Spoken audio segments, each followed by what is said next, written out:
আমি কিন্তু জ্যাজ মাল্টিমিডিয়াকে দেখে এসেছি। তখন আমার একটা টার্গেট ছিল যে আমি জ্যাজের হিরোইন হব।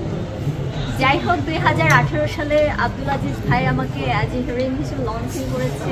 দহন সিনেমার মাঝে আমরা তিনজন নায়িকা ছিলাম, তার মাঝে আমি একজন ছোট্ট একটা ক্যারেক্টার করেছি।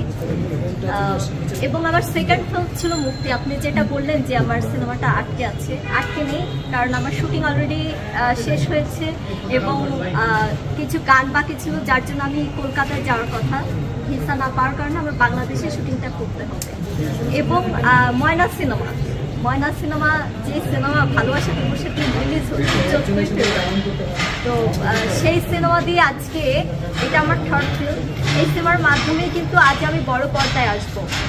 ঘুরে ফিরে কিন্তু জ্যাজের ঘর থেকে বড় পর্দায় আসছে অ্যাজ এ হিরোইন। তো এটা আসলে আমার জন্য খুবই ভাগ্যের এবং আমার জন্য খুবই গর্বের, কারণ জ্যাজ মাল্টিমিডিয়ার ট্যাগটা লাগানো এতটা সহজ না। কারণ এখানে নায়িকা হওয়ার স্বপ্ন কিন্তু অনেকে দেখে এবং আমার আগেও অনেকে এসেছে যে জ্যাজ মাল্টিমিডিয়ার হিরোইন হব, নিজেকে ওইভাবে জ্যাজ মাল্টিমিডিয়ার হিরোইন হিসেবে প্রেজেন্ট করব। তো সেই ক্ষেত্রে আমি নিজেকে লাকি মনে করছি। আমার ময়না সিনেমা প্রথম বড় পর্দায় অভিষেক হচ্ছে। একদম মানে প্রপার একজন হিরোইন হয়ে, অভিনেত্রী হয়ে আমি বড় পর্দায় আসবো। এটা আমার সত্যি সৌভাগ্যের। জ্যাজের কাজ করে এবং জ্যাজের মাঝে যদি আমি মানে অনেকেরই তো স্বপ্ন থাকে এখানে এসে কাজ করা, তো সেই স্বপ্নটা আজকে আমি পূরণ করতে পারছি।